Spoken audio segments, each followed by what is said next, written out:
thinking, Michael, like this whole conversation about TikTok is making me think of NVIDIA and NVIDIA CEO Jensen Huang and how he talked last week, or by the time this comes out, I guess it'll be 2 weeks ago, about how, China hawks are wrong because they don't want us to cooperate. They don't want the U.S. and China to cooperate, and they want to keep, that. It specifically said, like, being a China hawk should be a badge of shame. Yes. So it's interesting because it seems from our conversation now that Jensen Huang is doing United Front work. I mean, whether he knows he's doing United Front work or not, he is becoming a mouthpiece for what the CCP wants, right? Which is access to these high-level semiconductor chips so they can advance their military. NVIDIA has something that Beijing wants. It's highly advanced semiconductors for artificial intelligence models.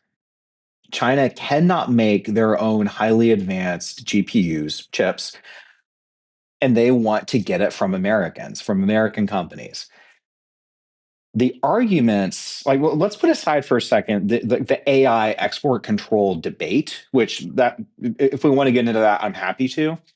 But fundamentally, NVIDIA is the world's most valuable company.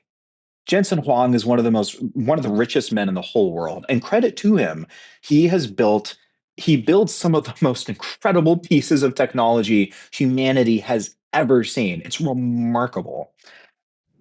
The Chinese Communist Party wants it. Why? Because they're in the business of revolution and they're remaking the world. And they want those chips to train the People's Liberation Army for high-tech informationized warfare against the United States. And Jensen Huang has said repeatedly that, no, the PLA doesn't need our chips to do these things, yada, yada, yada. In late July, Business Insider had a piece exposing PLA purchase orders for NVIDIA chips. This is a matter of established record. If we give the Chinese Communist Party a capability, a technical capability they cannot build for themselves, that they do not have right now, we are making them stronger. We are cooperating with them, knowingly or unknowingly, in United Front work. And remember, what is the other magic tool, to quote Mao, that goes with United Front work? It's the military. United Front work and increasing military strength go hand in hand. That was the case in the 1920s and the 1930s, and it has been the case ever since. So we are deluding ourselves if we think that there is no security cost to be paid for materially arming our adversary with technology they do not have right now. And I found it really striking that Jensen was so bold with calling being a China hawk a badge of shame. Do you know who boosted those comments within 24 hours? The Global Times, which is the propaganda tabloid mouthpiece of the Chinese Communist Party. That was very useful for Beijing. They do not echo and amplify your speech if it doesn't help them. So if Jensen questioning the patriotism of China hawks was useful for the Chinese Communist Party, then I think NVIDIA should at least pause and reassess its position, because the Chinese Communist Party has already used NVIDIA's technology in its genocide of Uyghurs. That should be one of the top issues of concern for NVIDIA. They should be questioning, is there anything we are doing that could strengthen the PLA's ability to kill Americans? And if you give them chips, some of the most advanced chips in the whole world, used in supercomputing that can be leveraged for weapons development, I don't know how to help you if you don't see the threat. But clearly Jensen Huang does not see the threat, and that's very useful for the CCP. Well, so help me understand this. How are billionaires so stupid?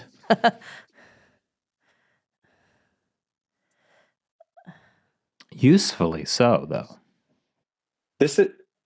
I think this is a really I mean, I know you say that with maybe some tongue in cheek, but it is a good question. Like, why are these people who are otherwise very smart? Elon Musk, but he's got Tesla in China. You got Bill Gates. You've got Michael Bloomberg. All these billionaires are stupid when it comes to China.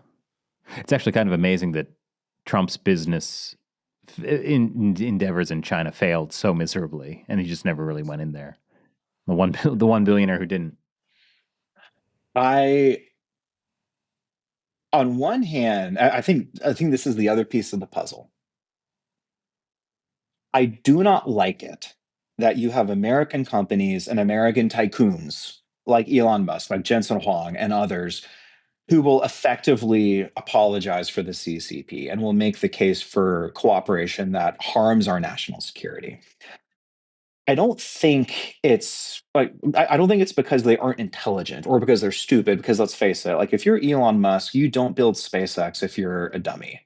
Like Elon Musk has to be one of the smartest people in the whole world, and these little micro machines that NVIDIA makes, like they're gobsmacking in their complexity. So I want to I don't want to be glib about this. Like these are highly intelligent people, incredibly successful companies, but to an extent, you're what's that adage? Where you stand is where you sit. Like basically, the way you view the world is a product of what your interests are. The interests of private companies is primarily to make a profit. It is not the job of private companies to think about the national security of the nation. That is the government's job. And I think you can't tell the story about you again, like quote unquote useful idiots in America without talking about the governmental failures as well to shape economic incentives. Because ideally, you would have Congress stepping in and saying, we know you can make a lot of money in China, but that's not good for our national security. So we're going to prohibit your investment and your cooperation in these sectors. Congress tried to do that last year and was nearly successful, but the deal fell apart. One of the reasons it fell apart is because it was in this big defense authorization package at the end of 2024. And the Republicans added this provision saying that DoD TRICARE funds cannot be used for gender transition surgeries, I believe from minors. And the Democrats got very upset with that language. And one of the way that they retaliated against the Republicans was pulling their support for that provision on outbound investment prohibitions in China. Like let's stop back and like take stock of that. Our China policy is increasingly becoming a victim of our domestic politics. If social issues like transgender surgeries for minors, something that, in my opinion, and not everyone will agree with me on this, but I do not think the US government should be using taxpayer money to fund that stuff. I think that should be a decision made individually for people. And I like putting aside our opinions on that. If you disagree with that and your way to punish your opposing party is to say, I don't like that you did that on this social issue, so I am going to say that we can't prohibit our money from helping the CCP, that's insane. That's attaching our national security to domestic political fights. It's putting politics ahead of the country.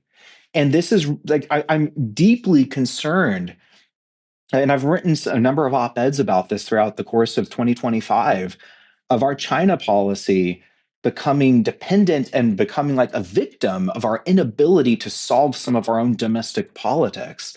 And I think you have to tell that part of this story too. It's not just that American CEOs want to make a buck and they'll do it anywhere they can, China included. It's that the US government has not had the political wherewithal and unity to introduce prohibitions on private actors from doing that. Thank you for watching. A link to Michael's book, Countering China's Great Game, is below. And this clip was just one short highlight from our hour-plus-long podcast. When you join our team at ChinaUncensored.tv, you'll be able to download the full podcast and get exclusive deep dive episodes. But more importantly, you'll be joining our team that's standing up to the CCP. Link is below.